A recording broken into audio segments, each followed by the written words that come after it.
श्री शिवाय नमस्तुभ्यम। हर हर महादेव। पूज्य गुरु जी की कथा नंदगांव नासिक महाराष्ट्र में चल रही है। दूसरे दिन की कथा आज पूरी हो गई है। दूसरे दिन की कथा में गुरु जी ने महत्वपूर्ण 3 नए उपायों की जानकारी दी है।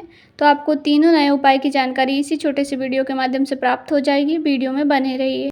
वीडियो की जानकारी उपयोगी लगे तो वीडियो को लाइक ज़रूर करें। तो आज की कथा में गुरुजी ने 3 बिल्कुल नए उपायों की जानकारी दी है। आज से पहले इन उपायों की जानकारी गुरुजी ने कभी भी नहीं दी।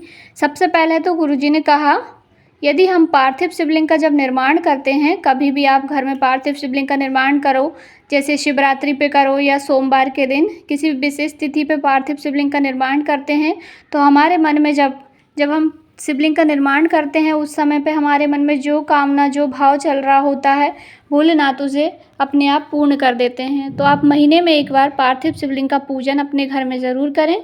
चाहे तो आप नियम बना लें कि प्रत्येक महीने शिवरात्रि आती है तब हम घर में पार्थिव शिवलिंग बना करके पूजन करेंगे। चाहे तो आप घर के गमले में बनाकर पूजा कर लें या फिर घर में कर लें, पर पार्थिव शिवलिंग का पूजन अवश्य करें। दूसरा गुरुजी ने उपाय बताया, जिनका विवाह नहीं हो रहा, कई वर्ष हो गए हैं, विवाह के रिश्ते भी आना बंद हो गए हैं, तो विवाह का अचूक उपाय है इस बार की शिवरात्रि पर करेंगे। अगला जब श्राद्ध पक्ष आएगा उससे पहले विवाह अवश्य ही हो जाएगा। गुरुजी ने यह भी कहा कि बचे हुए पितृपक्ष के दिनों में भी यह कर सकते हैं या केवल श्राद्ध पक्ष की शिवरात्रि पर करें। करना क्या है, गौ माता का थोड़ा सा घी लेना है। घी लेकर के आपको जाना है शिवालय। शिवालय पहुँचकर जो गौ माता का घी लिया है उसे भोलेनाथ की शिवलिंग पर लेपन करना है। एक उंगली में घी लगा करके भोलेनाथ की शिवलिंग पर उसका लेपन कर दीजिए और उसी उंगली को माता अशोक सुंदरी के स्थान पर पिपरी नाम स्मरण करके लगा देनी है। हाथ जब आप शिवलिंग पे लेपन करेंगे उसके बाद उसी उंगली से आपको घी माता अशोक सुंदरी के स्थान पर पिपरी नाम स्मरण करके लगा देना है। बस इतना ही करना है। उसके बाद अपनी विवाह की कामना कर लीजिए, जैसा रिश्ता आपको चाहिए। गुरुजी ने कहा इतना सा उपाय करने से विवाह अवश्य ही संपन्न हो जाएगा। जैसा रिश्ता चाहिए वैसा रिश्ता मिलेगा। दूसरा उपाय, यह उपाय उन लोगों को करना है जिन्हें संतान की प्राप्ति नहीं हुई है या अन्य किसी कामना से आप करना चाहते हैं रोग मुक्ति के लिए, तब भी कर सकते हैं। इस उपाय को करने के लिए भी गौ माता का घी लेना है और 1 लोटा जल लेना है।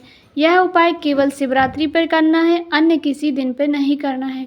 जो शिवरात्रि आएगी, मासिक शिवरात्रि श्राद्ध पक्ष की 30 सितंबर दिन रविवार को पड़ रही है। इस दिन आपको थोड़ा सा घी और 1 लोटा जल लेकर जाना है शिवालय।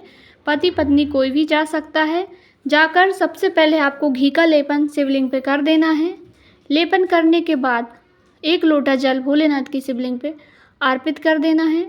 जल अर्पित करने के बाद थोड़ा सा जल ले आना है, प्राप्त कर लेना है और पति पत्नी दोनों को उसका आचमन कर लेना है। यह निश्चितता है कि अगली श्राद्ध पक्ष आएगी। श्राद्ध पक्ष जब अगली आएगी 2025 की, तब तक आपकी गोद में नन्हा मुन्ना बालक अवश्य होगा, संतान की प्राप्ति अवश्य होगी। तीसरा उपाय आज की कथा में गुरुजी ने बताया, जैसे किसी को नौकरी नहीं लग रही है, बेटा बेटी जो भी नौकरी के लिए प्रयास कर रहे हैं, चाहे बड़े प्रयास कर रहे हैं या छोटे, कई वर्षों से आप प्रयास कर रहे हो, नौकरी आपको नहीं मिल रही है या उन्नति नहीं मिल रही है, नौकरी में तरक्की नहीं मिल रही है, तो आप यह उपाय श्राद्ध पक्ष की शिवरात्रि जो कि 30 सितंबर को है, उस दिन आपको 1 बेलपत्री लेना है। वैसे हम क्या करते हैं, नौकरी प्राप्ति के लिए बेलपत्री की बीच वाली पत्ती पर शहद लगाते हैं, पर इस बार आपको बीच वाली बेलपत्री पर घी लगाना है। गौ माता का घी आपको बीच वाली बेलपत्री पर लगाकर भोलेनाथ की शिवलिंग पे अर्पित कर देना है। डंडी का मुख जो है जलाधारी की ओर उत्तर दिशा की ओर होगा। जैसे आप पूरब में बैठे हैं, उत्तर की ओर मुख होगा, जहाँ से जल बह के जाता है वह उत्तर दिशा होती है, उस तरफ बेलपत्री की डंडी होगी। बीच वाली पत्ती महादेव के ऊपर स्पर्श होगी और बीच वाली पत्ती में आपको घी लगाना है। बस इतना सा यह उपाय है। इतना सा उपाय करने मात्र से नौकरी प्राप्ति में आपकी दिक्कत दूर होगी और नौकरी आपको अवश्य मिलेगी, पर केवल शिवरात्रि के दिन ही यह उपाय करना है। अन्य दिनों में आप एग्ज़ाम के लिए करते हैं तो शहद ही लगाना है आपको बीच वाली पत्ती पर शिवरात्रि पर श्राद्ध पक्ष में करेंगे तो आपको घी लगाना है। ये तीनों ही उपाय आज ही की कथा के हैं और जो पार्थिव शिवलिंग का है वह कोई भी कर सकता है। किसी विशेष मनोकामना की पूर्ति के लिए आप पार्थिव शिवलिंग का निर्माण प्रत्येक माह की शिवरात्रि पर करा कीजिए। नहीं करते हैं तो विशेष जो शिवरात्रि आती है, जैसे कि श्राद्ध पक्ष की शिवरात्रि है, इस पर आप कर सकते हैं। श्रावण शिवरात्रि पर तो सभी करते हैं। तो आज की दी गई जानकारी आपको थोड़ी-सी भी उपयोगी लगी हो तो वीडियो को लाइक ज़रूर करें। कहीं पे कुछ समझ नहीं आया हो तो आपका अपना चैनल है, ज़रूर पूछिएगा। जानकारी थोड़ी-सी भी उपयोगी लगी हो तो प्लीज़ वीडियो को लाइक ज़रूर करें। हर हर महादेव, श्री शिवाय नमस्तुभ्यम।